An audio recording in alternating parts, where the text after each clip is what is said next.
Bismillahirrahmanirrahim. Assalamualaikum warahmatullahi wabarakatuh.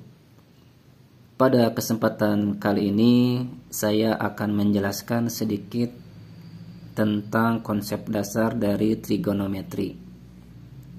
Semoga kalian memahami apa yang akan saya sampaikan saat ini. Trigonometri terdiri dari beberapa kata di sini. Minimal ada dua di sini ya, ada tri dan metri. Tri ya, 3 berarti ini berkaitan dengan segitiga. Metri adalah pengukuran. Jadi kalau saya definisikan tentang trigonometri, trigonometri adalah perbandingan ya.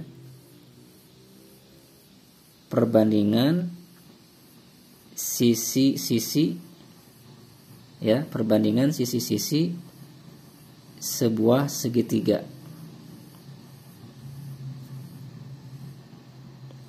Segitiga yang dimaksud adalah segitiga siku-siku ya dalam hal ini. Jadi hanya berlaku pada segitiga siku-siku. Di sini saya sudah membuat ilustrasi dari segitiga siku-siku. Kalau kita misalkan bahwa di sini ada variabel dari A ya, misalkan. Kemudian di sini ada B.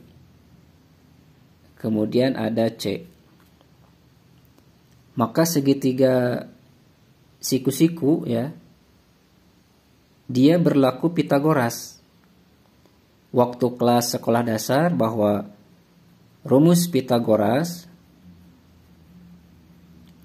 kalian begitu cerdas, berlaku hubungan kuadrat sisi miring ya, berarti dalam hal ini adalah C kuadrat sama dengan kuadrat sisi-sisi yang lainnya. Berarti sisi-sisi yang lainnya adalah A kuadrat tambah B kuadrat.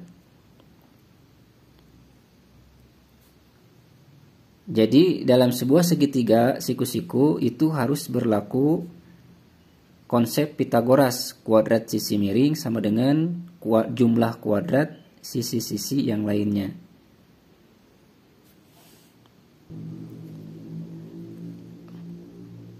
Perhatikan segitiga siku-siku berikut.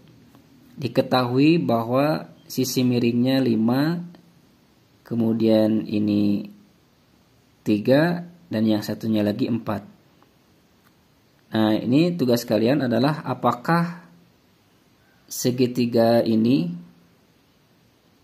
sudah berlaku teorema Pitagoras atau belum. Karena di sini harus berlaku Pitagoras. Nah, kita cek dulu ya bahwa apakah benar bahwa 5 kuadrat sama dengan 3 kuadrat tambah 4 kuadrat.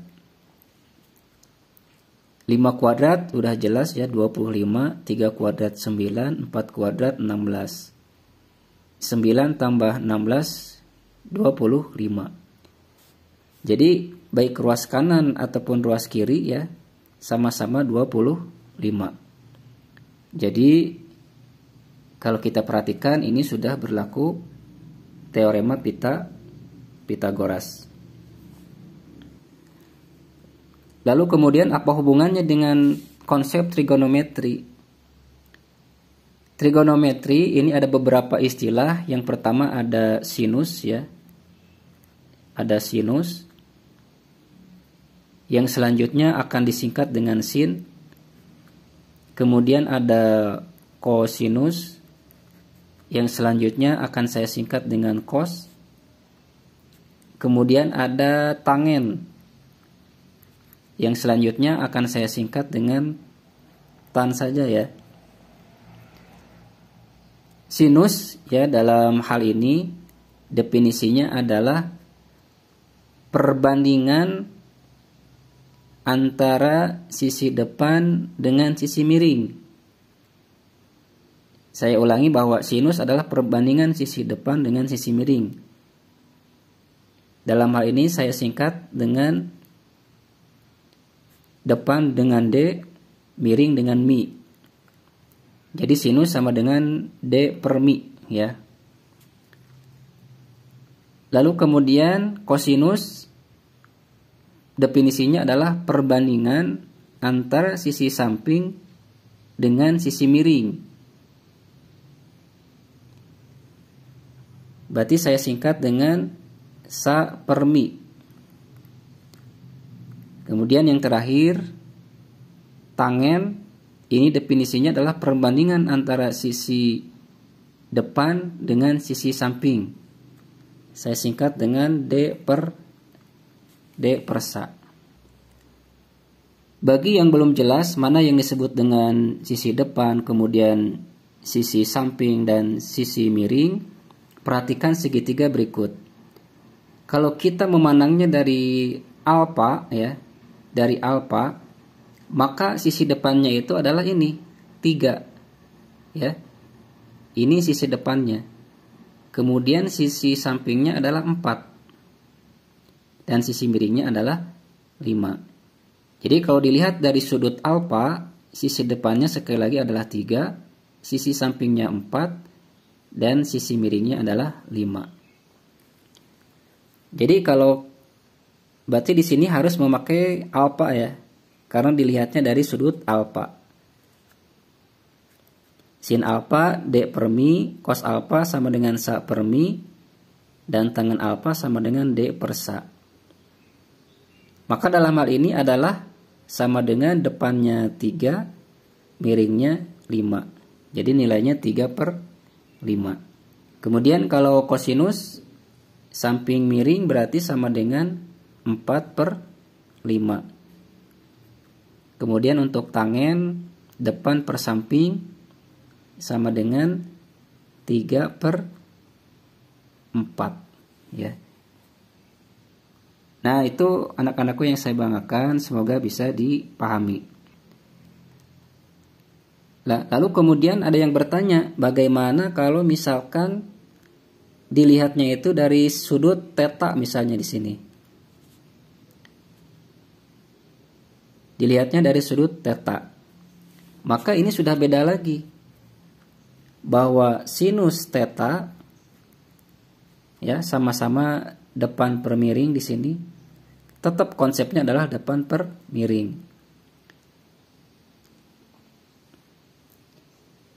Nah, kalau dilihat dari sudut theta ini, bahwa depannya itu adalah ini 4 dan miringnya adalah 5. Ya. Diulangi bahwa kalau dilihat dari sudut theta, maka sisi depannya adalah 4 dan sisi miringnya adalah 5. Dengan demikian sin theta adalah 4 per 5. Berarti cos theta dia sama dengan samping per miring sama dengan, nah ini berarti sampingnya kalau dilihat dari theta. Berarti 3 per 5. Nah lalu kemudian tangen theta depan per samping atau sama dengan 4 per 3, ya. 4 per 3. Nah itu anak-anakku konsep dasar dari trigonometri. Bahwa trigonometri itu berkaitan dengan perbandingan atau rasio dari sisi-sisi sebuah segitiga siku-siku. Siku-siku sendiri dia berlaku Pitagoras. Sinus depan per miring, kosinus samping miring, tangen depan per samping.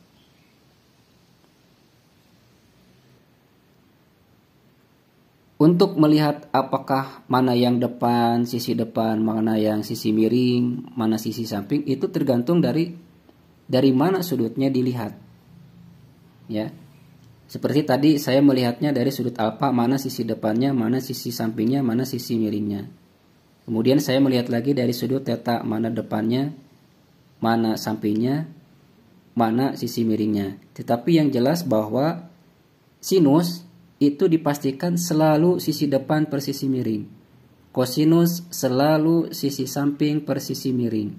Dan tangen itu selalu perbandingan sisi depan per sisi samping. Nah, itu untuk sementara sebagai pembuka pada materi trigonometri, konsep dasarnya. Untuk selanjutnya kita coba dengan sudut-sudut istimewa pada trigonometri. Sekian, semoga kalian dalam kondisi sehat, taat, dan diterima saumnya untuk hari ini. Wassalamualaikum warahmatullahi wabarakatuh.